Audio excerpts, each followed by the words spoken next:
এই মুহূর্তে যে খবরের দিকে নজর রাখবো, বাংলাদেশ থেকে ভারতে পণ্য আমদানির ওপর একেবারে নিষেধাজ্ঞা জারি করল কেন্দ্র। রবিবার সকাল থেকেই তার প্রভাব দেখা যাচ্ছে এবং পড়তে শুরু করেছে কোচবিহারের চ্যাংড়াবান্ধা স্থলবন্দরে।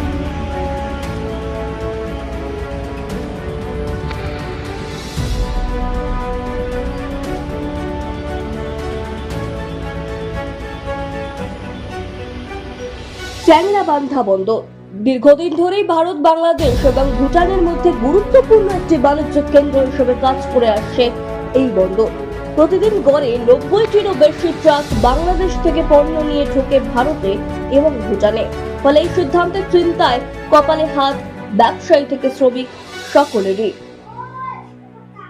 তবে আপাতত যেমনটা খবর উঠে আসছে, ভারত থেকে রপ্তানি বন্ধ হয়নি। ব্যবসায়ীদের একাংশ বলছেন, আগে দেশ তারপর বাণিজ্য। দেশের স্বার্থে যা ভালো সেটা মেনে নেওয়াই উচিত বলে মনে করছেন ব্যবসায়ীরা।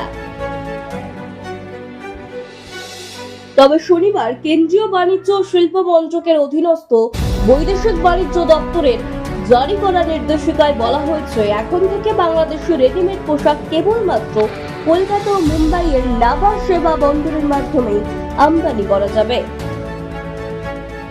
তবে পূর্ব উত্তর পূর্ব ভারতের কোন রকম স্থল বন্দর দিয়ে এই ধরনের পোশাক আমদানির অনুমতি একেবারেই থাকছে না।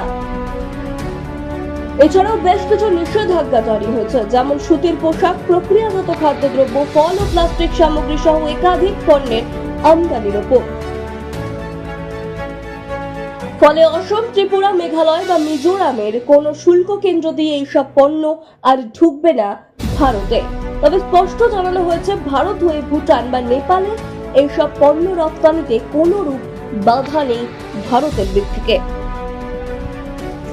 চ্যাংড়াবান্ধা শুল্ক বন্দরের শুল্ক দপ্তরের এক আধিকারিক জানিয়েছেন, ঊর্ধ্বতন কর্তৃপক্ষের নির্দেশ অনুযায়ী সব বাণিজ্যিক কার্যক্রম চলছে এবং চলবে।